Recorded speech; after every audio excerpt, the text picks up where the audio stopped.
Good evening, popular astronomers. This is Pop Astro Live, and this is the little couple of minutes warm up while we let people join the feed. So I think what we'll do is we will have Cosmo the Telescope Sloth for the warm up section. When you see him on screen, you know that it's time to forward on if you're watching the replay of this.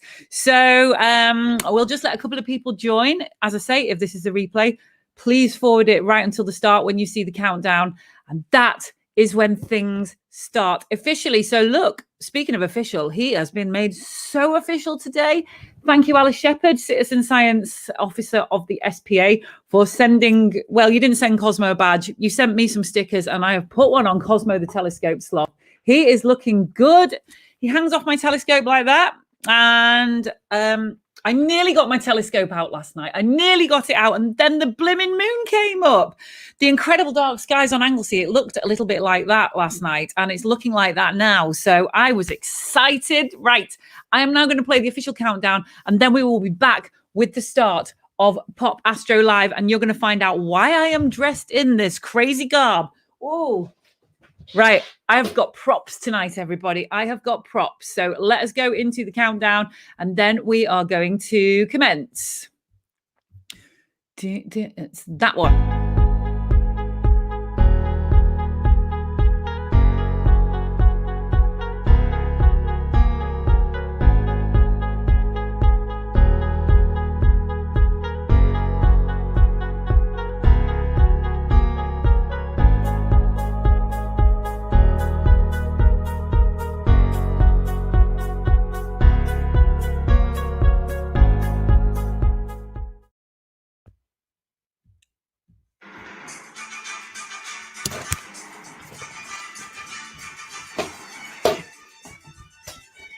I don't think you ski like this. Spot who's never been skiing, it's more like that, isn't it?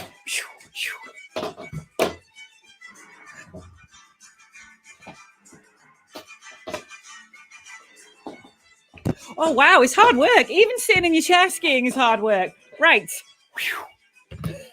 I think that might win the award for some of the best theme music of all time. Good works. Oh, here's a good bit. This is a good bit, isn't it? This bit. We're going jazzy.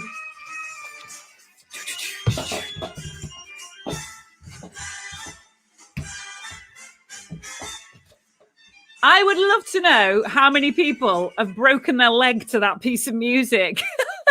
Messing around on the slopes. So good evening. It is Pop Astro Live, and it's our Ski Sunday special. There are some absolutely treacherous black runs out there in the solar system.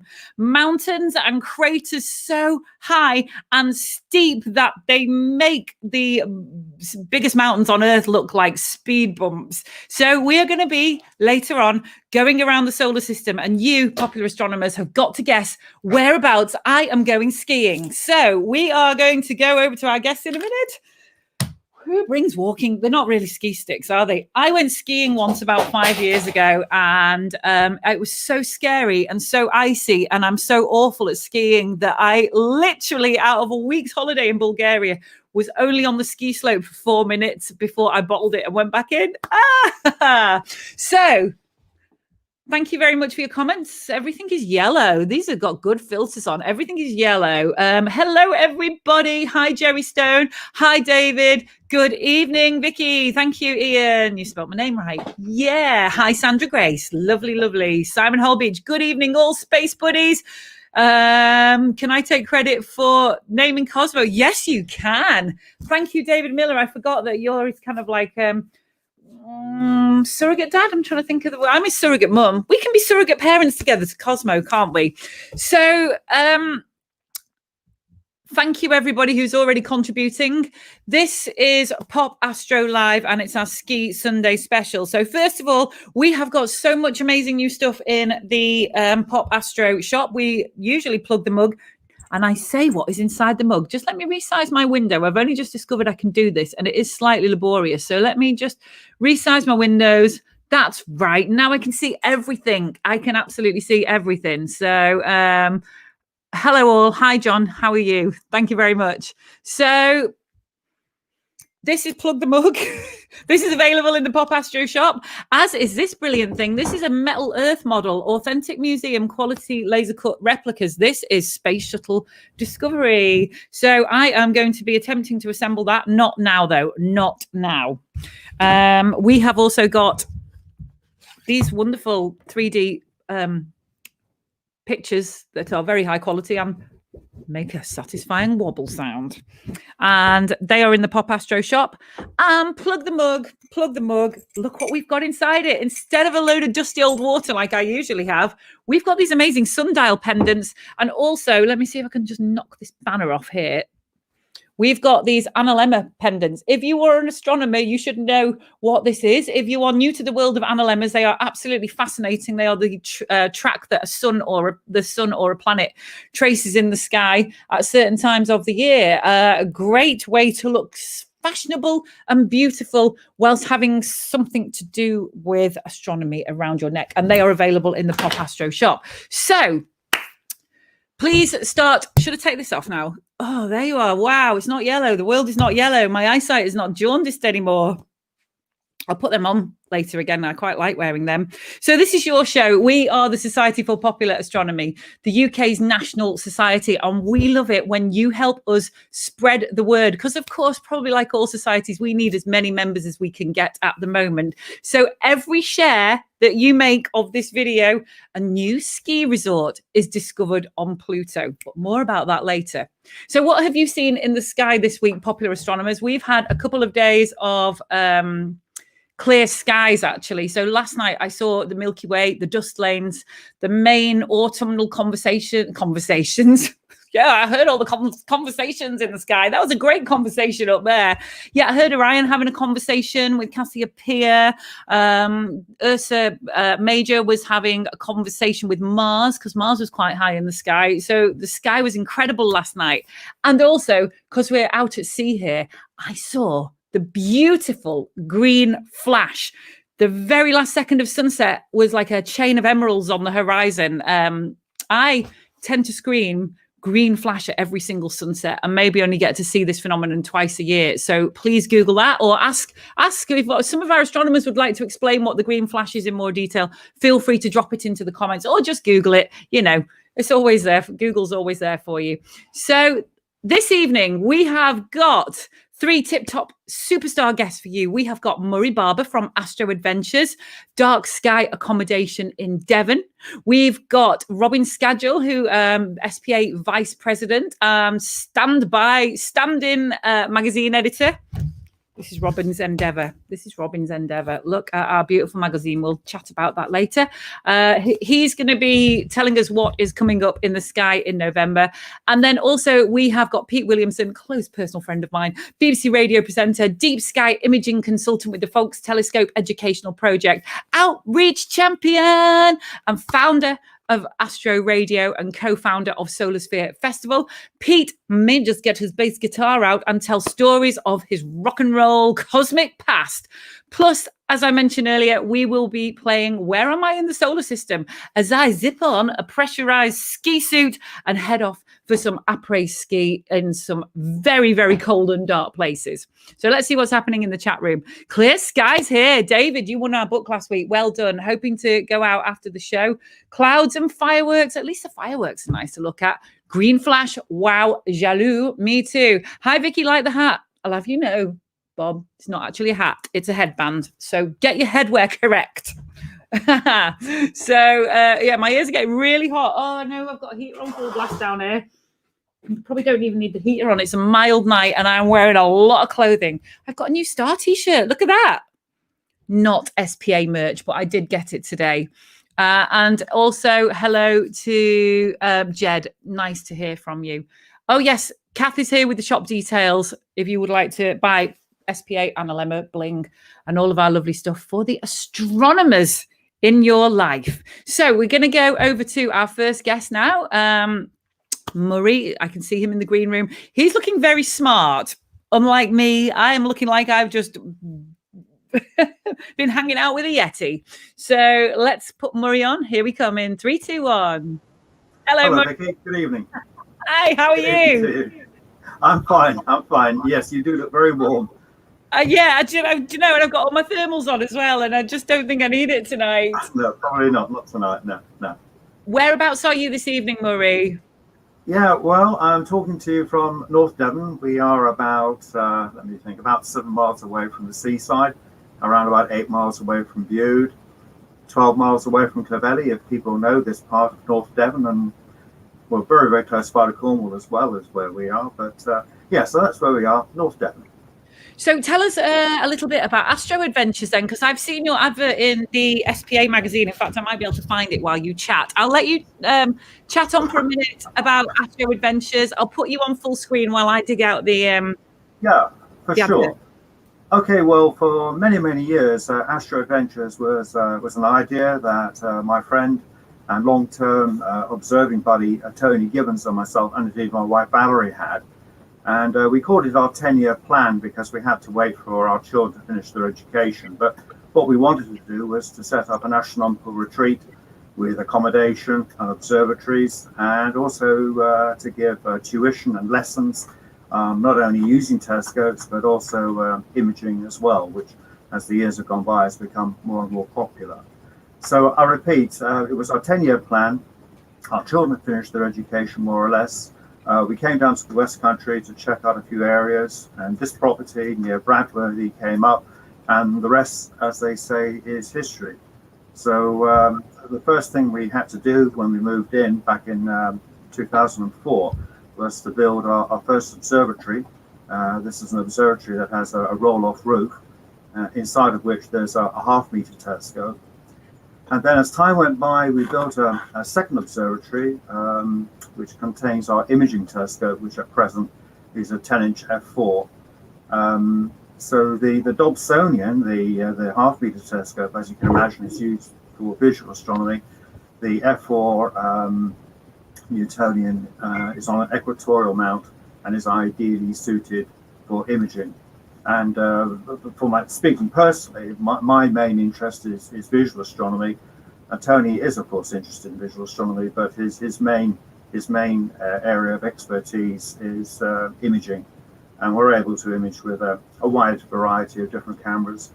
But as many of your viewers will know, off-the-shelf cameras like DSLR, Canon, can take really quite stunning results without having to do all sorts of clever modification. And indeed, depending upon the time you have available, even a single shot photograph of, say, the Orion Nebula is a very, very nice thing for our guests to take home, having spent a week with us, maybe. So it's 2 lodges, is it? Yeah, that's right. We have 2 lodges, and they can accommodate a maximum of 5 people each. And during the summertime, not at the moment, unfortunately, because it's so cold out there, but during the summertime, we have a heated swimming pool as well, and grounds. So it's a very, very nice setting. I mean, for years and years and years, Tony and myself, and indeed Valerie and our children, we would share our holiday time together, and we'd take telescopes all over the place. We've been to the Greek islands with telescopes, to France, you name it. And this is where the idea of developing an astronomical retreat came from. You know, we thought, well, wouldn't it be wonderful if you had a fixed location with all the kit set up?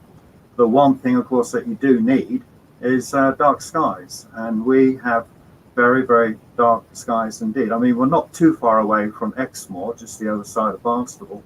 But our skies are very, very dark. And to give you an example of how dark they can be, in March, it's possible looking out towards the northwest to see not only the Milky Way, but also the zodiacal light as 2 almost parallel bands of nebulosity in the sky, as it were.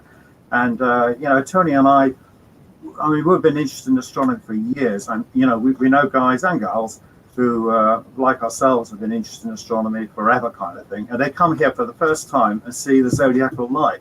And they're absolutely astounded and amazed because, you know, from here, it's easy to see. I'm just wondering whether I could see it here on Anglesey, because we're a similar dark skies resort, but I've never Yeah, I think it would be possible. I'll be honest with you, it's extremely easy to overlook because on first appearance, you think, it's light pollution. mean, from where you are, you probably think, well, hang on, there can't be anything out there in the Irish Sea kicking up all this light pollution. But what you become aware of is that the light pollution is cone-like. And of course, ordinary light pollution is never like that. You know, it's more of a general glow in the sky rather than being cone-shaped. Yeah, so that's the thing that makes you think, hang on a moment, that is the zodiacal light. Yeah. What months is it good to spot it? Well, in the evening times, March, around about March 21st, and in the autumn, around about September 21st, around about the equinoxes. So in the evening time, spring, and in the autumn, that would be in the morning before the sun rises, yeah. I've just remembered, actually, I saw it from Cheshire last year, and oh, yeah.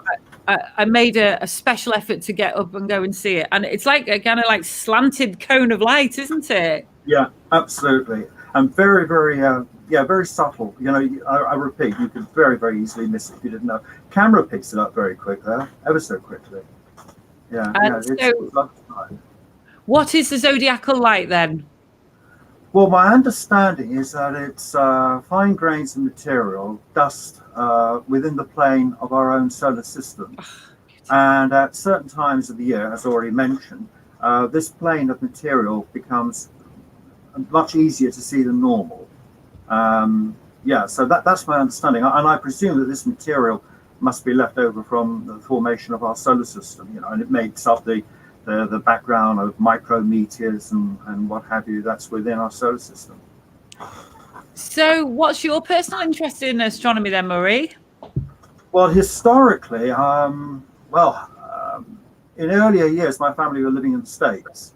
And at that particular time, people were going up into space all the time. And, you know, that kind of excitement that I had then, I still have today with regard to space travel and astronomy. And indeed, very, very quickly, I can mention to you that when I used to go to school, going in through the front door of the school, there'd be a picture on the wall of the principal of the school, the president of the United States, and the Mercury astronauts. They were all there in the reception of the school I used to go to. And yeah, so I mean, it was quite impossible being a young boy in America at that time not to be completely taken in by the excitement of space travel. And my father bought me my first telescope, I think when I was about 6 or 7. He decided more or less straight away that the optics needed cleaning. So out came the gin. And of course, the optics in this telescope, remember it's a child's telescope, were plastic. And before his very eyes, the plastic began to melt as he applied the alcohol. Anyway, so that was my first telescope. And as time has gone by, the telescopes, of course, have got bigger and bigger. And I'll repeat, the big scope that we have out there that our guests use is the half meter, which is a 20-inch 5.3 telescope, Dobsonian. So yeah, it's a lovely telescope to use. So I guess actually I'm just trying to think about the types of groups of astronomer that you would have coming to use your accommodation with yeah. Groups up to 5. I suppose that's changed now though with all the support bubbles and what have you, hasn't it? Oh yeah, for sure. And sadly we had 1 or 2 quite well-known amateur astronomers who are going to join us, and they've had to push everything back until next year, which is a real shame. But yeah, we have astronomers, amateur astronomers, stargazers of all ages and all levels of interest. You know, we have people who turn up on site and they quite literally do not know one end of a telescope from another. And we've also had, rather sadly, a situation where we had a family stay with us, and they had a fantastic week. They had practically every night they were out there with a telescope. And they had said to me at the start of the holiday, we're thinking of buying a telescope. We think astronomy is great. And at the end of the week, they turned around and said to me, we're not going to be buying a telescope. And I said, why? And they said, well, we have had such a fantastic time here with your, with a half-meter telescope. There's no way we can have a telescope this size in our backyard in Luton, or wherever it was that come from. There's just no point. We've had a marvelous experience. We won't forget it. But no, we're not going to be actively seeking to buy a telescope for our back garden, which is a shame. But I mean, I can understand where they're coming from, because, well, we all know, don't we, light pollution is such a serious problem in the UK, and sadly it's not going to get better anytime fast. Yeah, so that was a shame. But at the same time, we did our job in a way, in as much as we gave our guests a really good time, and they had thoroughly enjoyed using the telescope. Oh, that's a shame for them. You spoiled them with your 50-centimeter. Yeah, I know, we did. Yeah, it was a shame. I mean, what we tried to do with guests is get them up to speed using a telescope as quickly as possible. I mean, we're happy to stay with them and to coach them and what have you. But what families, especially, the dad likes to take over, and he's showing his wife and maybe the children the sights around the sky. Because, once you got to terms with using the navigating computer, this is an NGC Sky Vector that we use on the telescope, really and truly hunting down the Messiers and all the rest of it, it's like shooting rats in a barrel. No time at all. M33, seen it, done it, what's next? M31, okay, M15, you just run through the list. And we actually have to say to guests, well, slow up, take it all in, drink it all in. Don't be too quick to come away from the eyepiece and move on to the next galaxy. Take it in, enjoy it. But yeah, it's horses for courses. Yeah, it really is. Murray, it's been so nice chatting with you. And I know we've tried to get this broadcast together a few times. So thank you so much for coming on. Thank you for your support for the SPA. And just give yourself a recap who you are and where we can find you and when is the best time to come and see you. Oh, golly. Well, we have quite a presence on the internet, Astro Adventures. I repeat, we're, of course, in North Devon. The best time to see it, now that's a good one. Obviously, if you have an interest in hunting down galaxies, when there's a full moon in the skies is not the best time because it's acting like, of course, natural light pollution. So we tend to say to guests, if they can, come around about the new moon, avoid the first quarter moon in the autumn and also the first quarter moon in the spring, because in both instances, those moons are around for a very, very long time. They take forever to set so that you can actually start to use the telescope for faint objects. I did not know that. I did not know that. So we point things like that. But with reference to the weather, it really is hot luck. I have to be honest with you. This is a mid-northern latitude maritime climate we live in, and the weather when it comes in, I mean, you realise why it was they invented alcohol. The weather can be quite severe down here. But having said that, the transparency of our skies, because the air is so clean, it can be stunning, as I'm sure it is for yourself, with being surrounded by so much water coming in off the Irish Sea. It's wonderful, wonderful. And Murray, it's been an absolute pleasure, and I hope your diary remains full. Yeah, well, let's get this damn COVID out of the way and get back to normal, please. I work in hospitality as well, so I'm feeling your pain, sir. So all the best. All righty. Well, take care and enjoy the evening, and I hope you warm up soon. Oh, thank you. Bye. Bye-bye. Oh, great stuff. Murray Barber from Astro Adventures.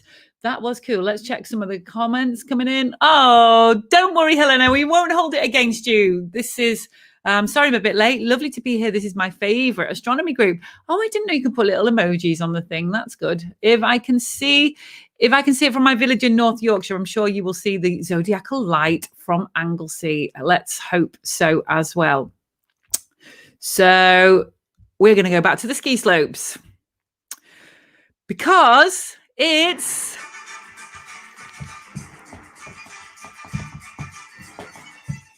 right. We're going skiing. And you've got to guess where we're going skiing. So, where is going to be our first ski holiday? Right, we are going to go. Right, answers in the comments, please. Put your answers in the comments, and we are going to read out some facts about a place, and I would like you to tell me where you think we are. So, we are now going to set off. Let me just adjust my little window here. We are going to set off to the coldest known place in the solar system. I'm in hang on. I can't go skiing without this. Sorry. What was I thinking? So we had to fish these out of the back of a shipping container today. So we're definitely going to make the use of them, of the prop. So I am in the coldest known place in the solar system. I'm in a dark crater near the South Pole. Where could I be? The crater's towering rims block the sun from reaching their centers like long shadows cast by tall buildings at dusk. In this permanent darkness, they stay at a constant minus 240 Celsius, which is just 30 degrees Celsius above absolute zero, and 10% cooler than Pluto's day side. So where could I be? Where do you think I could be? Well, Simon Holbeach says Europa. Sorry, Simon, you are wrong. Simon also, I think I need to tighten my mask up. Oh, there we go. That's better. Simon also says Pluto. I'm afraid you are wrong. Ian Baker, Mercury. I'm afraid no, this is not a sunshine holiday, although I know it does get cold on Mercury. Simon has said, and Jerry has said Enceladus. I'm afraid you are wrong. Sandra Grace, Mercury. This is the coldest known place in the solar system. And would you believe it? It's our local friendly moon. Modeled nicely by the curtain behind me. Beautiful. So we're going to be playing more Ski Sunday later. We are now going to go over to Robin Scadgel, who is waiting in the chat room. He's going to be giving us some information about what is coming up in November. Hi. Robin, hi. Hi. Hello there. Yeah, I've got the hat. Thank you. Yeah. What about, have you got your skis as well? No, I've never been on skis at all. Oh, Robin, I swear to God, it's the hardest thing I have ever done after trying to do a GCSE astronomy. Yes, different skills called for there, I'm sure, yeah. So anyway, how are you this evening, Robin, in lockdown? I'm fine. I got a bit worried when I was watching Murray and the screen just froze. But hopefully I will carry on and the internet will work. Who knows? Oh, hang on a minute. Fiber connection, but you never know. I mean, these things pack up. I've just realised, Robin, that I need to switch my internet over to the landline. It's plugged in. So what I'm going to do is I'm going to get you chatting. I'll put you full screen and I'll fiddle with my internet. And if I disappear, I should just be able to come straight back into it. Okay. Okay. Right. Yeah. So hopefully the internet's not been too bad tonight. But off you go, Robin. Right. You want me? I'm going to be telling you now about what's coming up next week, which is actually National Astronomy Week. Now we've mentioned this on the show before, but it's really happening now. I just came out of a meeting where all the practical astronomers were talking about how they were going to present the show between 7 and 8 each evening during National Astronomy Week for the 8 days. It's actually an 8-day week. And it's going to be from Saturday, the 14th of November up to the 22nd of November. Each night between 6 and 8, there's going to be a show. It's going to be one for kids at 11 and 12 in the morning. And between 6 and 8, there's going to be, between 6 and 7, there's going to be talks by well-known astronomers and people who are actually involved in the subject that they're talking about. There's going to be one on Mars rocks about geology, one on spacecraft to Mars, that sort of thing. Each night there's going to be a talk. And then between 7 and 8 each night, we are hoping to bring you to your very computer screen Mars itself, an actual live image of Mars from people's computer screens. And we've been practicing tonight. It's been a bit variable. We had some results. Mars was all over the place. It was really a mess. But hopefully we will have better seeing next week. And if we don't, then there are people with videos of Mars, Saturn, Jupiter. And the problem is going to be just packing everything into one hour. So those are going to be really fantastic shows next week, all next week between 7 and 8, or 6 and 8, 6 and 7 if you want the talks as well. So tune in next week. The website is astronomyweek.org.uk, and you can register for the talks. They're free. You don't have to pay anything. And if you want to watch on YouTube, that will be available as well. But do register there, and you'll see that the tickets are going. We've got 480 tickets for each show, but we can squeeze a few more in, I'm sure. So, and you can always watch on YouTube. So that's the thing. Go to astronomyweek.org.uk. Right. So what else? You've been busy out in the sky making one of your outstanding videos, Robin. They're so good. It's like having a planetarium on your computer screen. Really good. I was hoping to share it with you, and I just practiced sharing screen, and it didn't work. I do not know why my computers won't share screen. I've got a fast connection, and I've used it on 2 different computers and it doesn't work. I don't think it's probably worth trying to do it now. You know what, Robin? I think I might have figured out what it is, and it's a weird affliction of my StreamYard sometimes. If you minimize or not, you know, the way you can reduce the size of your browser window so it kind of just folds into itself a little bit. Yeah. Try doing that and then try hitting share screen. And I was on the help phone on the support to StreamYard for ages, and they didn't know this trick. So just kind of semi-reduce your screen, then hit share screen. I'll do that for the share as well. And that's okay. Well, let's give it a whirl, and I'll try sharing screen. Right, application window. Oh, well, that's. I can see the screen there now. Can you see anything there? It's come up. It has. Yes. Wow. Okay. Well, let me just go right back to the beginning, and I'll talk you through this if you can see it. Do you know, it's such an obscure thing, an obscure glitch in the software, Robin, that's passed me by for 5 months, and I finally found it. So we can now both share screen. So here we go. I'll share now. Right. Okay. Good. Okay. Well, what you can see here now, I did this a couple of nights ago on the 4th of November, and what I did, I've still got to add the sound to this, but I hope you can see the screen there. Now, can you see my cursor on the screen? Yeah. Yes, you can. There, I start off by looking at Jupiter and Saturn. Now, these have been with us the whole of the summer. Just did you see the meteor go past there? Oh. There's another one comes up later on. I was amazed to get 2 meteors on this just 10 minutes of video. Jupiter and Saturn been with us throughout the summer. They are still around. This, I told you it was November the 4th. There's a firework that's went off down there. This is looking over the Thames Valley. But Jupiter is moving a bit closer to Saturn, and as I've said before now, by the end of the year, they will be very close together. And that's a great spectacle that will be visible mostly in telescopes. Now, if we move up from there, one thing that's also been with us throughout the summer is what we call the summer triangle. And if I just point out the triangle, there's a bottom star, which is Altair, and there is a star on either side of it. The bottom one's disappeared off the screen now. And there is the star Vega in Lyra, and there is the star Deneb in the Northern Cross or Cygnus.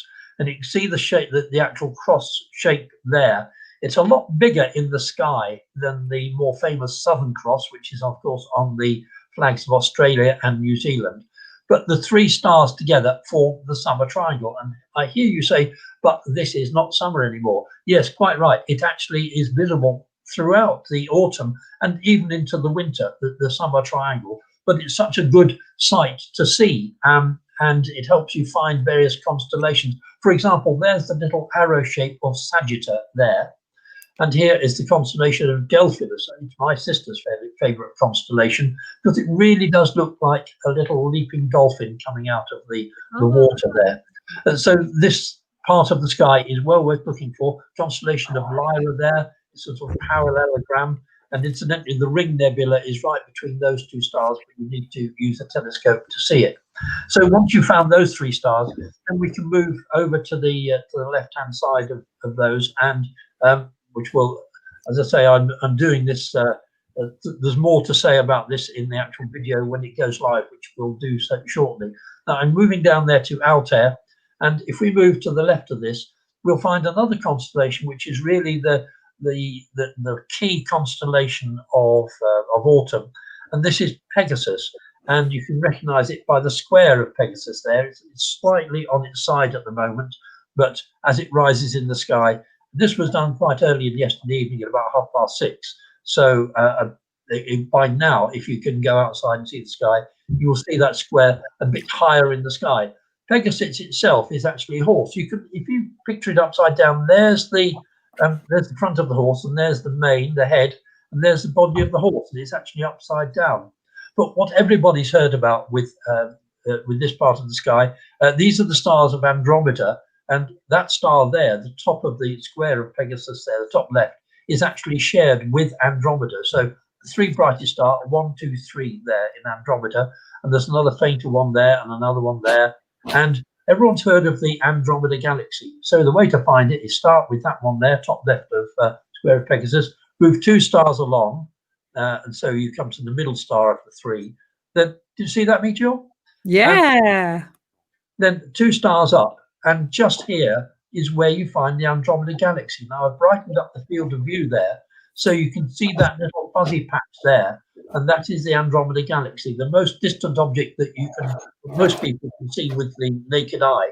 And now here's a tip. I have actually seen the Andromeda Galaxy from the centre of London, but you need binoculars. So if you can't find it in your sky, then get a hold of your pair of binoculars and follow that route, 2 stars along, 2 stars up, and you will see the Andromeda Galaxy. We are not seeing the whole thing we just see the central part of it, but those spiral arms are out there. In fact, in a really dark sky, it covers a huge part of the sky there. Yes, I saw it last night with my naked eyes, and it was. Oh, well done. Yeah, there where you are, you would. Also, moving a bit further around, you find the W shape of Cassiopeia, which a lot of people recognise, and that is always in the sky. It's either in the summer, it's down on the horizon. In the winter, it's way up above, and now it's rising in the early evening. And below that is the constellation of Perseus. These 2 constellations are real signs of autumn. Perseus there, it's a sort of, when it's risen, it's a sort of T shape. You can see the top of the T there and the stem of the T there. And between those 2 is another deep sky object, which is called the double cluster. I've just moved the screen. There's the double cluster there. And now below Perseus there is a bright star. It was rising at about 6:30 yesterday. And this is the star Capella in the constellation of Auriga. And that is a parallelogram of stars. Sorry, not a pentagon of stars. And you can tell when you're looking at Capella, just see a little gap in the clouds, and you see a star. Those 3 little fainter stars on one side of it, they're known as the Haidai, the kids. That means not children, but the goats. Now, what's goats doing in the sky? Well, the Middle Eastern astronomers saw this whole area as an area of grazing goats, and so that was the goats in the sky. Whereas the Greeks saw this as a charioteer, and so the two myths have got mixed up. Over to the right of that is the Pleiades, the 7 sisters, and so those let's just bring those into the centre of the field of view. Really well worth looking through binoculars at those as well. Now on the screen there, I could count just 6 of the 7 sisters, but in fact there are 9 of them have got names, and the reason for that is the 7 sisters and their 2 parents. So of course you can't let 7 girls loose on the sky with people like Zeus around, so they need their parents to look after them. And so 9 of them have got names. Well worth looking at with binoculars. You can see many more stars in the 7 sisters, the Pleiades, than you can with the naked eye. There's the constellation of Aries, and Mars was just off to the right of that view. Now moving around, there's Capella again, and moving around, and I told you this was just before firework night. The Boy Scouts were letting off had a bonfire going. It was the last night before that you could actually go out, which is why I went out and did this video on this occasion.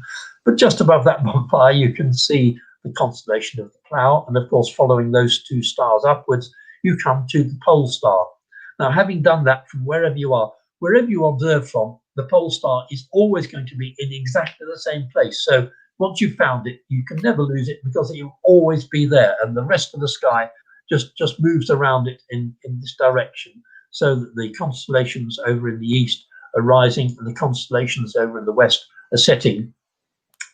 And moving across, we have the constellation of Draco, the dragon. That's its head there, that pattern of stars, and the dragon itself wriggles around the north the pole star. And then as we go a bit further, we come back to Vega, and so we've been around the whole of the sky, and that's in just sort of 10 minutes or so, giving you a quick rundown of where the stars are. And moving down a bit, then we've got the constellation of Hercules, and this is Corona Borealis, still visible. It's visible in the early summer, and it's still visible. You can see the semicircle of the crown of Corona there. We've heard too much about coronas recently, I think, So let's just look at the constellation of Hercules here. These 4 stars here are the key part of Hercules. This is known as the keystone for obvious reasons of the shape of it, and that's the whole constellation of another Greek hero in the sky, of Hercules. And moving over to this side, we've got Ophiuchus, and then we go a bit further, and then we come back to Jupiter and Saturn, and that's where we started from. They're just coming into the field of view. Now there they are. So Jupiter and Saturn, your key to the finding the sky, and then Altair up there. So that's the sky in about 10 minutes. And wow. So is this video posted on the SPA website, Robin? Not yet. It will be hopefully in the day or two when I've had a chance to get it done. Robin, thank you for all the help that you give me with this show, your labour of love, which is editing this magazine, and all the other amazing stuff. I'm sure everybody involved in the SPA is so grateful for everything you do. You're welcome. Thank you very much. You're a star, man. Catch you later, Robin. Bye. Bye. Great. Okay, we are going skiing around the solar system. I can't read my banners because it's very yellow. Turns out these are yellow. Did you know that it's yellow to look through these? So where are we going in the solar system? Right now, we are going to go somewhere very, very cold. It is really, really bright on this particular body. It is one of the most reflective places in the solar system. But beneath my feet, I am fairly sure there's a liquid ocean. Now, I am getting a bit bored of the view. There's no Alps here. I am tidally locked to the parent planet, so I've constantly got the same view beneath me. And something weird happening underneath me. Other than Earth, it's believed to be one of the only bodies to have a form of plate tectonics. So basically, I'm on the brightest object in the solar system. Where do you think I am? Great Robin video. No, great video, Robin. Thank you. The answers are coming in. So I'm on the brightest place in the solar system. There's an ocean beneath me and some weird form, some shifty form of plate tectonics. We're going to get Pete Williamson on and we'll see if he knows where we might be. I'm coming to you in 3, 2, 1, Pete. Hello there. Hey, oh, you can tell you've got a nice microphone straight away. Well, I'm in the Astro Radio studio. Where else would I be? Now, sound and look great. I went to the wrong place, you see, because they've discovered phosphine on Venus, and we know that phosphine comes from penguin flatulence. I headed off to Venus, and it was too hot, so hence I'm not putting these on. Oh, but you did. At least you made an effort. I made an effort. I put them there. I went to Venus, wrong place, didn't find any penguins. So I thought, I'll go and join Vicky instead. Is that your 5 Live microphone? BBC microphone? Yeah, well, this is a BBC studio as well as an Astro Radio studio during the lockdown, obviously, because we can't go into the main studios. So we've got links. I've had the routers and links put in here, and this links into BBC Radio 4, Radio 5 Live, BBC Radio Shropshire, and obviously Astro Radio across the world. So it's just that the quality of your audio is, I'm a bit of an audiophile, you see, so you're superior tonight, Pete. You're sounding amazing. I always sound amazing. You do. Now then, Pete, I'm on the most reflective surface in the solar system. Where do you think I might be? You might be on Callisto, maybe. I don't know. Where are you? Oh, sorry. Well, let's have a look at some of the answers coming in. We've got Enceladus off Brendan. Yeah. Mary McIntyre. Oh, Mary, we've not seen you on here for ages. Mary says Europa. Kevin Quigg. Hi, Kevin. I'm not familiar with your name. Maybe you're a first-time commenter. Thank you so much for joining the fun. Europa. Kath, she says, evening, Pete. Hello, Kath. Tidally locked and reflective. It's Europa. It might be, yeah. Hello, Grandmaster Astro Radio Star. That's a good name for you. Hi, Brendan. I don't know Brendan. Do you know him? Yeah, yes, great chap. Sherwood Observatory. If you ever get a chance to go, anybody out there, if you ever get a chance to go to Sherwood Observatory over in Mansfield and District Astronomical Society, it's a place to go. Done a few talks for them. Brilliant people. Thank you so much. Okay, so the answer is Europa. So well done to everybody who guessed Ski Sunday across the solar system correctly. So Pete, what have you been up to then?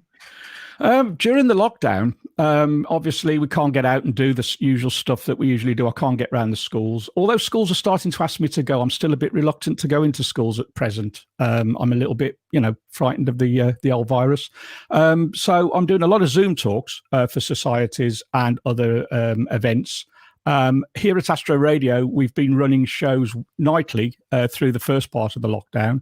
And in the second part, we're running a thing called Reach Out and Touch Space, which is effectively a chat show where people can chat on Zoom, although that isn't broadcast out. It's just that they're in Zoom so I can see them.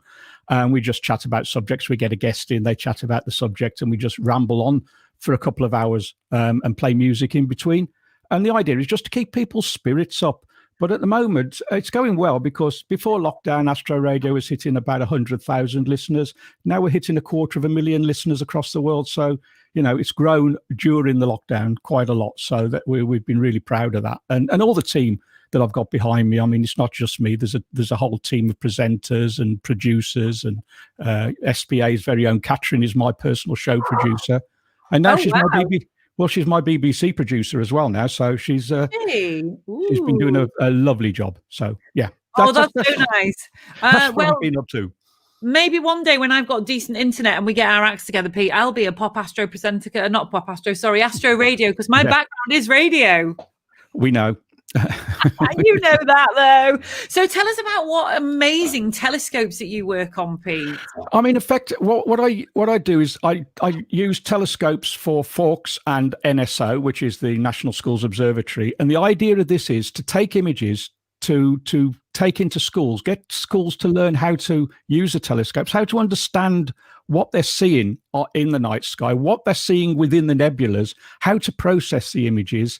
And then I get them to display them at events or at exhibitions in the school. We've done a few projects with colleges, etc., where we got varying schools in, had them in on like a day release basis, where the top students can come in, learn how to use these telescopes across the world, how to understand what they're imaging and how to process images. And like I said, thereafter, display the images.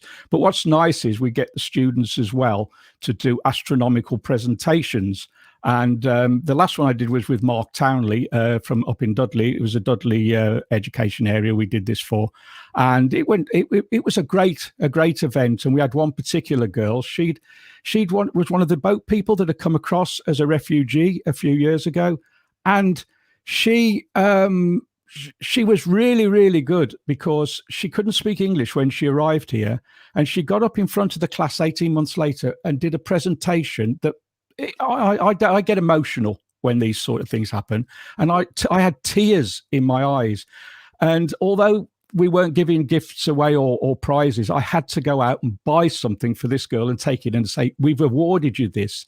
And what was lovely is her parents came to see me and thanked me very, very much for all what I'd done for their daughter and how I'd helped her. And when that happens, when you're out doing outreach and that happens, you've done a good job. And that's why I do this. That's why I do what I do. Everything I do is around outreach. It's about promoting astronomy to youngsters and newcomers, older newcomers as well. But it's about promoting the subject. It's never been about me. It's been about everybody else. And that's what I do it for. Oh, Pete, that's so nice. Such a nice guy. You're very giving with your astronomy. You do work with the NSO. What's that? Well, it's simply the same as what I'm doing with Faulkes, but with the NSO, I've got a teacher's account. And what I do, I take on students and then I let them process images and I check what they're doing and I give them one-to-one tuition. One of the best ones I did the other week is one of my German students wanted a one-to-one. And of course, I was trying to speak German, and we spent more time laughing about my technical German than actually doing the course. So, because my technical German is not great, I have to say, es ist nicht gut, nicht gut. But yeah, we had a great time, and that's what I tend to do is you try and teach these people how to do astronomy, and of course, lots of people out there haven't got access to telescopes. They haven't got access to equipment. They can't afford it. And what we do is, especially with societies, we get societies to go into schools and then we give them free access to these telescopes. Now, they're not little telescopes. These are 2-meter telescopes. a 78-inch if we're talking in old money. But the 78-inch F10 telescopes, they're huge pieces of equipment, and we're giving this access free to societies that will go into schools and teach the schools, or to the schools themselves, or with the NSO. I give access to individual students who want to learn through me. So that's basically what we're doing. Also, I mean, you'll be aware of Solarsphere, won't you? Obviously. Oh, Pete, so let's just recap, because I've not been for 2 years. So Solarsphere is the festival that you co-founded along with your crew of lovely ladies. How are the girls? How are Sybil and Sarah? They're fine. They're fine. Now, people always say I co-founded it. I was very much against it at the beginning. Were you? Well, we Sarah organised a gig. And this is this is a kind of convoluted story. This is how I got into doing what I'm doing professionally now. I was a professional musician, and we organised a little gig, and it was called. And I think you've been to the place, the Faulkes in Oswestry, and we organised. Yes. We organised a little gig, and the idea was that we had sci-fi and music, and it was called Independence Day. Originally, the landlord wanted to do it as an American thing, and I said, no, do it as Independence Day, the movie, aliens and all that. So we did that, and then afterwards, Sarah said, why don't we organise a festival where you've got astronomy and music? And I said, that'll never work, Sarah. It'll never work. And then I sat down and thought about it, and I thought, maybe it will. So we went ahead with the first year, and we had massive support from John Zarnecki, guy who did Huygens to Triton, Lucy Green, all the crew, and BBC Sky Night magazine came up and helped us choose the site. And yeah, we didn't think it would work, and it did. But the reason, when I say it's a convoluted story, when we organised that first gig, you can't really see it on there, but you can see my arms a bit disfigured. And what I did at that gig, I lifted up my amp and ripped all the tendons out my arm, and I couldn't play bass properly anymore. So I had to pack in doing the music and think of something else to do. And I thought, I've been an amateur astronomer since I was a little boy. So I kind of drifted into doing this, doing outreach, and then they're mixing astronomy and music together. From that point onwards, which is coming up on 7 years ago now. So seems like yesterday. Seems like I just did it yesterday, but 7 years ago. So that's kind of where I'm at. If you're going to, I mean, everybody that knows me knows the story, knows about Solarsphere. Solarsphere is a festival where we have music, and we have lectures. We have a dark sky field. We have arts and crafts, which Kath is in the in the audience there now. She does the arts and crafts with Emma, and that's what it is. And we've got a good team around us: Jonathan and Tracy from Northwest, Dave Galvin, Steve Tonkin. That great team of people who do all the they do all the groundwork. We do all the logistics and all the legal stuff, and then the stuff that happens on the day. I mean, I look after the talks area, but we make sure that no talks or no music overlaps, so everybody can go to everything. And the whole lot is £50 for the whole weekend, and that's free camping. We could go into funny stories about it if you wish. But, let me just do some reminiscing of my thing. So this is in a really beautiful valley in the deepest depths of Wales. It's in very unusual topography, isn't it? There's some really unusual undulating, probably glaciated valleys there. And the campsite is in this most incredible place with red kites and beautiful dark skies. And the whole, I mean, not for you, I'm sure, Pete, because I'm sure it's quite stressful for you. But if you are a punter at Solarsphere, you just end up floating in the most peculiar way, because you feel like it's the closest thing you're ever going to get to going to space. Yeah, it's bizarre. It's bizarre, but it works, and that's what I say. But yeah, we have a great time. We have some funny stories to tell afterwards. I've got to tell one of them. Is a guy that wanted electric hookups, and we don't do electric hookups. And I always stress this: there's no electric hookups, because it's a farm before we get there. And this guy said, he came along and asked me for an electric hookup. And I said, we don't do them. I said, it's on the website. And he said, oh yeah. I didn't think you were serious. I said, well, if it's on the website, it's on the Well, he said, can I have my money back for the camping? I said, of course you can. I said, what's it say on the website? He said, free camping. I said, there you go then. Pete, you're such a little tinker. I am. I'm a tinker. Pete, we're just going to do another Ski Sunday special in the solar Yeah. system. I'll read it out, and then you can carry on, because there are some really. Have you ever been skiing, Pete?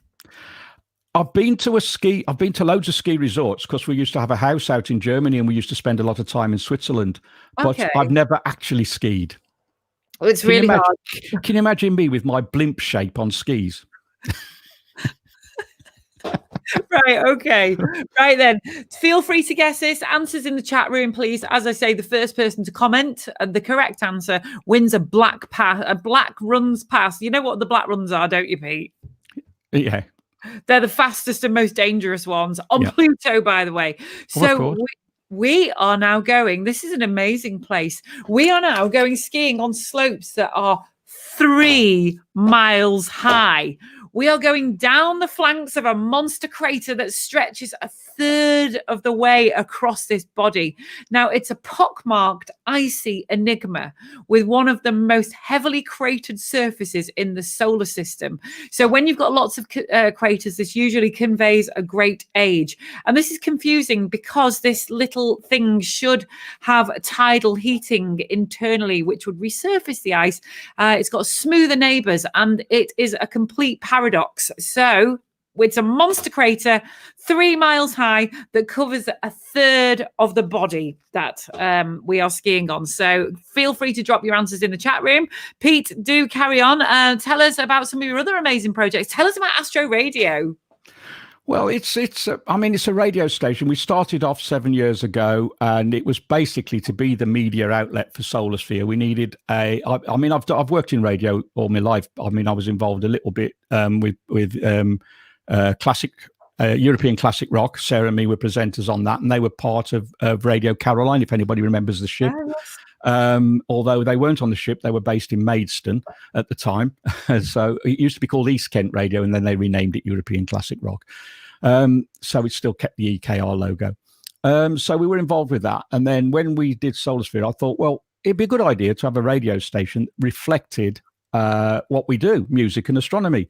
And we started with the project 7 years ago with about 3 presenters and an idea. And it's built up from that. But I mean, now we broadcast on Eutelsat across Europe. We've got FM relays in probably about 5 countries. We've got an AM relay out in Holland, and obviously on the internet as well. We got, we're available on all these things, Alexa and Siri and all the rest of those things. And in Sony TVs, some of the Sony TVs were built in in part of the app in the Sony TV. So, like I say, we're hitting listeners around in the region of 250,000 listeners a show, and we broadcast 24 hours a day. We've even got listeners at the Antarctic Research Station, so we're all over. But the idea is that we have a mix of astronomy and a mix of music, and so we have some total music shows, some total astronomy shows, some where it's all mixed, and that's the whole idea of it. It's a voluntary run radio station. Any funds that we have coming in are just put in to pay for new equipment, pay for the streaming, pay for the FM relays, pay for all the rest. Nobody takes any money out of Astro Radio at all, but we are allowed to rebroadcast bits on the BBC and vice versa. We can we've got an agreement where we can put bits of the BBC out on Astro Radio. So there is an agreement between the BBC and ourselves. That's pretty cool. And people are asking how they can tune into Astro Radio, Pete. If you can either go up to Alexa, if you've got one of those things, and just say, I've got to be careful how I say that, it might start up. Alexa, open Astro Radio Earth. Oh God, she's done it. Yeah, so that's what you've got to say. Or Alexa, stop. I had to stop her there. Or you can just go to www.astroradio.earth, and all the links are on there for everything you need to do. And then you can listen whenever you like. And there's a link to go to previous shows and listen again. Pete, somebody taught me a terrible trick to do with Alexa the other day when I do these live broadcasts. Can I see if it works, please? Yeah. Alexa, turn out the light. My friend's light switched off. It didn't. That wasn't the skill that I learned. That Alexa does. So but I'm not going to say that. let's just have a quick answer. We've got some great answers coming in the chat room. Yep. Everybody loves you, Pete. Everybody's loving you. A legend. Mr. Galvin calls you. Thanks, Dave. Much love. So we're skiing on 3 mile high craters. Now, do you know what we're actually on the the moon that looks like a Death Star. It's Mimas. This is where we've just been skiing. It's the one that's got a huge chunk taken out of it, isn't it? Yeah, massive. It does. It looks like the Death Star, doesn't it? Have you heard of the Mimas paradox? No. Okay, this is a great bit of astronomy that I have learned this afternoon. Okay, so Mimas, they call it the Death Star moon. It's only a few hundred miles across, so it's not perfectly round. It's a bit of a ovoid shape. Now, that Mimas appears to be frozen solid is puzzling because Mimas is closer to Saturn and has a much more eccentric orbit than Enceladus, which should mean that Mimas has got more tidal heating than Enceladus. Yet Enceladus displays geysers of water, which implies internal heat, while Mimas has one of the most heavily cratered surfaces in the solar system, which suggests a frozen surface that has persisted for enough time to preserve all those craters. Now, this is where it gets really interesting.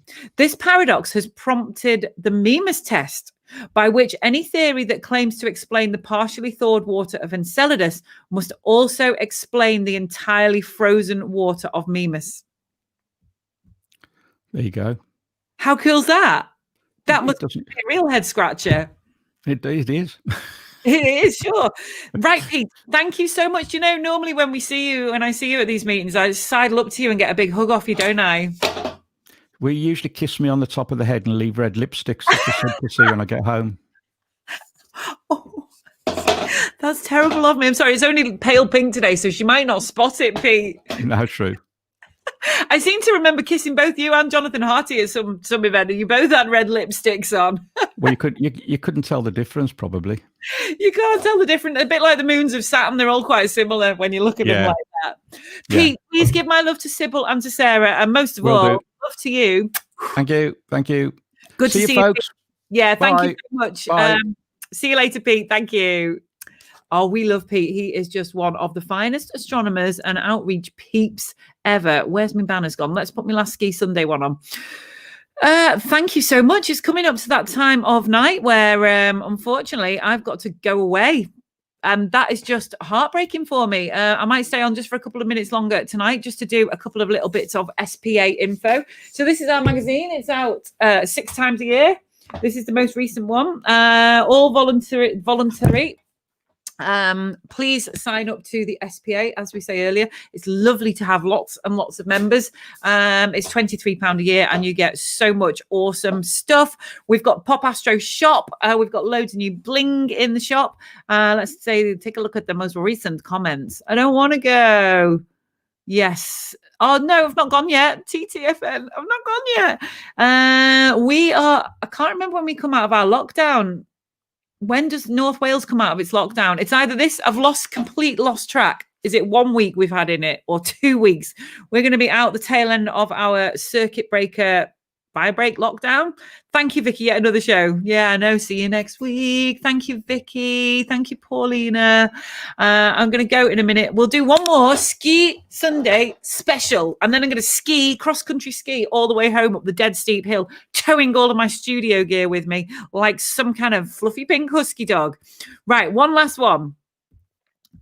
Oh, this is the craziest one. And 10 extra points to whoever guesses this one.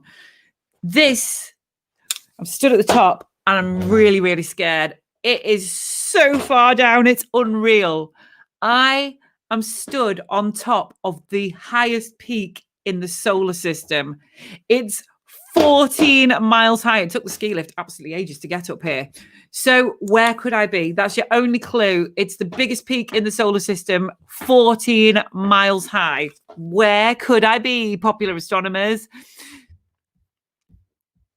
Thank you. Yeah, the Mimas paradox sounds interesting. It does. So you've got Mimas, which is one of the most cratered bodies in the solar system, this tiny little moon, yet its neighbours are all smooth and resurfaced. And that's because they are close to Saturn and they're pushed and pulled, and that creates heat inside, which creates new outflows of water.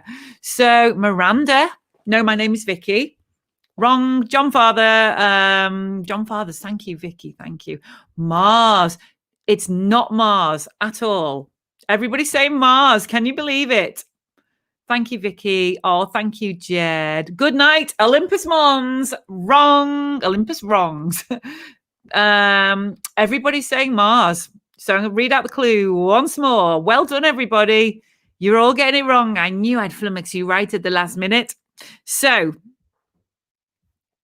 it's the biggest peak in the solar system. It's 14 miles high. Do you want the next clue? It's called Rhea Silvia. Without Googling, Rhea Silvia. Where could I be? That is the name of the feature that I am on. Rhea Silvia.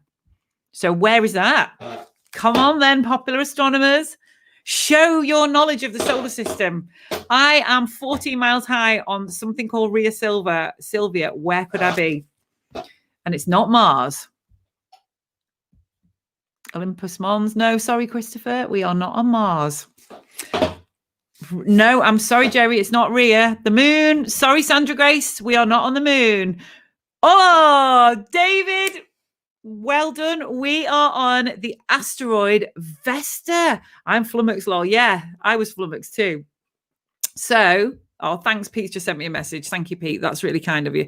How many kisses are on that? Always count the kisses. There were 4 kisses on it. Okay, so yes, Rhea Silvia is the most prominent surface feature on the asteroid Vesta.